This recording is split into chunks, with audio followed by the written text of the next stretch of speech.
जैन जी, आज हम लोग इस वीडियो में बात करने वाले हैं धातु के बारे में। देखिए भाई, धातु होता क्या है और धातु को पढ़ना क्यों ज़रूरी है। देखिए, धातु को पढ़ना इसलिए ज़रूरी है क्योंकि क्लास 9th और क्लास 10th दोनों में आपको धातु के बारे में पढ़ना ही पड़ता है।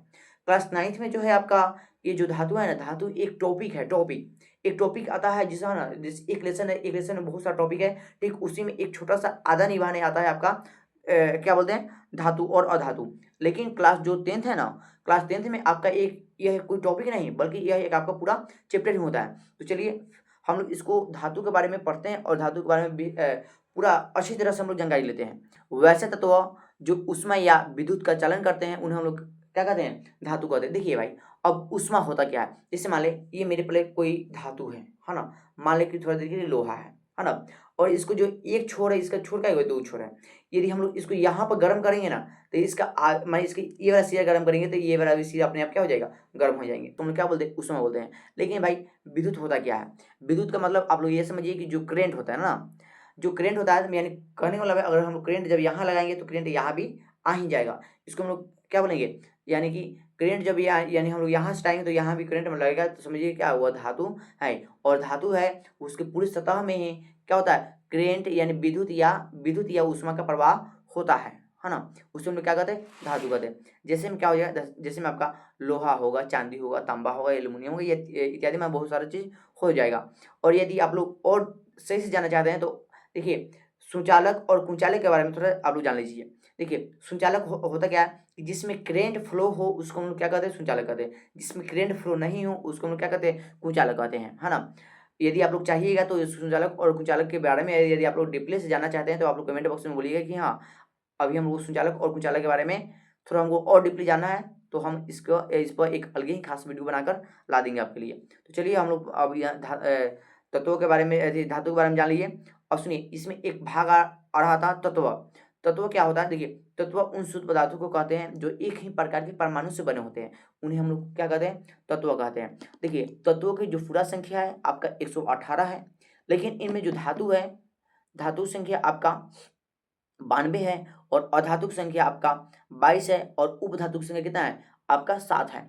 अब आप लोग बोलिएगा भाई, आप लोग पूरा पूरा जो धातु है, पूरा जो तत्व है उसका संख्या आप कितना बता रहे हैं, पूरा तत्व की संख्या आप 118 बता रहे हैं। जिनमें धातु बता दे रहे हैं कितना, 92 बता दे रहे हैं। और अधातु कितना बताएं, अधातु 22। और उपधातु कितना बताएं, 7। तीन जब सबको जब जोड़ेंगे ना तो ये क्या होगा, 118 से ज़्यादा आएगा। तो फिर कैसे नियम फ्लो होगा जी। देखिए, उपधातु का मतलब यह होता है कि जो धातु का भी काम करता है और अधातु का भी काम करता है ना।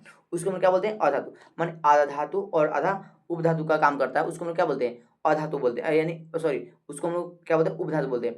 यानी कि वो पूरा फिक्स नहीं होता है, जैसे वो कब किसके ओर से काम करने लगे और फिर वह कब किसका साथ छोड़ दे, कब किसका साथ पकड़ ले, है ना।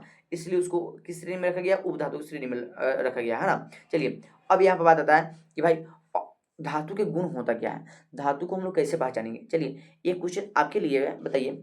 जो धातु होता है, धातु में एक लोहा भाग है ना। लोहा बताया, लोहा का जो अपना जो रंग है वो रंग कैसा होता है, बताइए। लोहा का वास्तविक रंग क्या होता है, तो लोहा का जो वास्तविक रंग है वो आपको पूरा सफेद होता है।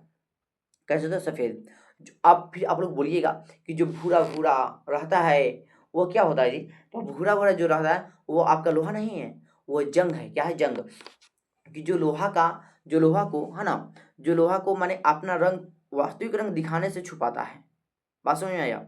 यानी कि वो पानी और वायु की उपस्थिति में होने के बावजूद उस पर क्या होता है, जंग लग जाता है ना। तो यानी कि जंग से बचने के लिए उसको क्या किया जाता है, उसको पेंट या ग्रीस लगा के उसको मैंने बचाया जाता है ना। लेकिन सबसे पहली बात यह होता है कि अब हम लोग जानेंगे धातु के गुण के बारे में, ठीक है। तो धातु में एक विशेष प्रकार की चमक होती है। धातु में क्या होती है, एक चमक होती है, जिससे हम लोग क्या कहते हैं, धातुई चमक कहते हैं। चलिए, आप लोग यहाँ से लिखना चाहते हैं कि धातु के गुण, है ना। तो आप लोग यहाँ से टॉपिक मारिए कि धातु का भाई गुण होता क्या है। तो देखिए, तो धातु के गुण के पहला नंबर में हम बताएंगे कि धातु में एक विशेष प्रकार की चमक होती है, जिससे हम लोग क्या कहते हैं, धातु चमक कहते हैं। लेकिन ग्रेफाइट एवं आयोडीन जो है उसमें धातु चमक होती है, लेकिन ये क्या है, अधातु है। अब बाद में क्या बोलिएगा कि ग्रेफाइट एवं आयोडीन भी क्या है, चमकीली होती है, किंतु ये क्या है, अधातु है। नंबर 2 में धातु प्रायः मान धातु हमेशा ही कठोर होती है। धातु क्या होती है, हमेशा कठोर होती है ना। लेकिन अपवाद में जो है, अपवाद में यह एक आपका क्या होता है, पारा जो होता है, पारा यह एक आपका क्या द्रव की अवस्था में पाया जाता है। चलिए, धातु ऊष्मा या विद्युत का क्या करते हैं, चालन करते हैं, ठीक है। लेकिन जो सबसे जो चालन करने वाला होता है वो क्या होता है, चांदी और तांबा होता है, जो माने सबसे अधिक जो सबसे अधिक जो होते हैं वह विद्युत या ऊष्मा का क्या करते हैं, चालन करते हैं। और सबसे जो कम करने वाला होता है वो क्या होता है, पारा होता है ना। सबसे कम जो है वो विद्युत के चालन करने वाला क्या है, तो आपका माने होता है, लेकिन इसमें कम कम मात्रा में होता है ना।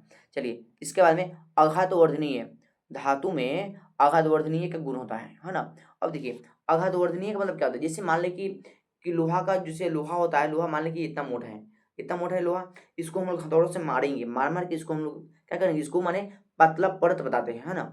पतला जो परत होता है, मैंने छिपा जैसे मैंने उसको पतला बनाना, वो किसके कारण होता है, तो आघातवर्धीय के कारण होता है। आघातवर्धीय माने क्या होता है कि हम उसको पीटते हैं, पीटने के बाद में उसको हम लोग क्या करते हैं, उसको हम लोग पूरा पतला परत में बना देते हैं, उसको हम लोग क्या करते हैं, आघातवर्धनीय कहते हैं। बताओ, तो यानी धातु में आघातवर्धनीय का गुण होता है, यानी अर्थात इसको हम लोग पीट कर इसको पतला परत बनाया जा सकता है। इसके बाद में अधातु में जो धातु होता है, धातु में तन्यता का गुण होता है। तन्यता का गुण का मतलब क्या हुआ कि इसे हम लोग माने खींच कर पतला तार बनाया जा सकता है। 1 ग्राम जो सोना होता है ना, 1 ग्राम सोना में हम लोग 2 किलोमीटर जो होता है, 2 किलोमीटर का हम लोग तार बनाया जा सकते हैं। तो ये था आपका धातु के गुण के बारे में, और धातु होता क्या है इसके बारे में। अब हम लोग नेक्स्ट वीडियो में बात करने वाले हैं अधातु के बारे में, है ना। और इसके बाद में संचालक और कुंचालक के बारे में भी हम लोग बात करेंगे। धीरे धीरे आपका यहाँ से छोटा छोटा हम लोग वीडियो कॉल करके आपके लिए वीडियो बनाते रहेंगे, ताकि आपका जो साइंस में जो क्लास 9th या क्लास 10th के लिए आपका जो सबसे हम लोग एक महत्वपूर्ण भाग निभाएंगे, जिससे आपको किसी भी प्रकार के परिभाषा को याद करने में, समझने में ज़्यादा कठिनाई का सामना न करना पड़ेगा। तो चलिए, हम लोग मिलते हैं नेक्स्ट वीडियो में।